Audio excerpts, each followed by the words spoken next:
White హౌస్లో సోమవారం జరిగిన చర్చల తర్వాత ఒక కొత్త దశకు ఆశలు చిగురిస్తున్నాయి.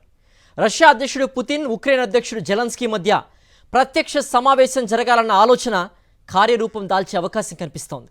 కానీ ఈ విషయంలో మాస్కో స్పందన కోసం ప్రపంచం ఎదురు చూస్తోంది. వాషింగ్టన్లో అమెరికా అధ్యక్షుడు డొనాల్డ్ ట్రంప్ పుతిన్తో టెలిఫోన్ సంభాషణ జరిపిన తరువాత రష్యా వైపు నుంచి అందిన ఒక వార్త శిఖరాగ్ర సమావేశానికి నాంది అని అమెరికన్ మీడియాలో జోరుగా ప్రచారం సాగుతోంది. అధ్యక్షుల కంటే ముందుగా విదేశాంగ ప్రతినిధుల స్థాయిలో సమావేశం అవడానికి రష్యా సానుకూలంగా స్పందించిందని వైట్ హౌస్ వర్గాలు పేర్కొన్నాయి. కానీ ఇందులో పుతిన్, జెలెన్స్కీ పేర్లను ఎక్కడా ప్రస్తావించలేదు.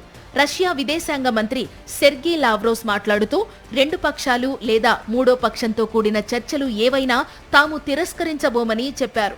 కానీ అగ్రశ్రేణి నాయకుల మధ్య భేటీలు జరిపే ముందు అనేక అంశాలపై చర్చలు అవసరమని, అందుకే ముందుగా విదేశాంగ శాఖ ప్రతినిధుల మధ్య సమావేశం అవసరమని ఆయన అన్నారు. యుద్ధానికి మూల కారణాలు తెలుసుకోవాలని రష్యా అంటోంది. తాము ఏ ఉద్దేశంతో యుద్ధం ప్రారంభించామో ఆ ఉద్దేశాలు నెరవేర్చాలన్నది రష్యా డిమాండ్. అందులో భాగంగానే డొనెట్స్క్, లుహాన్స్క్ ప్రాంతాలను స్వతంత్ర రాష్ట్రాలుగా ప్రకటించాలన్న డిమాండ్ను ఇటీవల ట్రంప్తో జరిపిన సమావేశంలో పుతిన్ ప్రస్తావించారని న్యూయార్క్ టైమ్స్ వెల్లడించింది. ఉక్రెయిన్ రష్యా చరిత్ర, సంస్కృతి, ఆధ్యాత్మిక పరిసరాల అవిభాజ్య భాగమని పుతిన్ తరచూ అంటున్నారు. పుతిన్ దృష్టిలో జెలెన్స్కీ ఒక జోక్ ప్రెసిడెంట్. ఆ దేశం అసలు లేదన్నట్టే ఎన్నోసార్లు వ్యాఖ్యానించారు.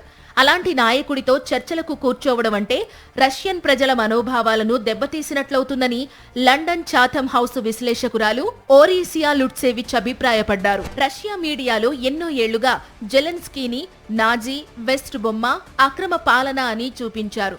అలాంటి వ్యక్తితో ఒక్కసారిగా చర్చల టేబుల్ వద్ద కూర్చోవడం ప్రజల దృష్టిలో చులకనవుతుందేమోనని రష్యా పాలకులు సందేహిస్తున్నారు. అయితే ప్రపంచ శాంతి ప్రక్రియలో భాగంగా దీనిని ప్రజలు అర్థం చేసుకునేలా చేయడంలో పుతిన్ దిట్ట అని ద గార్డియన్ సంపాదకీయం రాసింది. ట్రంప్ తనకు నిజమైన స్నేహితుడని పుతిన్ భావిస్తారు. అందుకే ఉక్రెయిన్తో చర్చలు త్వరలో ప్రారంభమవుతాయని ఆ సంపాదకీయం వెల్లడించింది.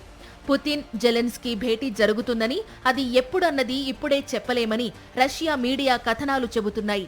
ఈ భేటీ చారిత్రాత్మకమే అవుతుందని, కానీ ఆ దశకు రష్యా ఇప్పుడిప్పుడే సిద్ధమవుతోందని అమెరికా మీడియా చెబుతోంది.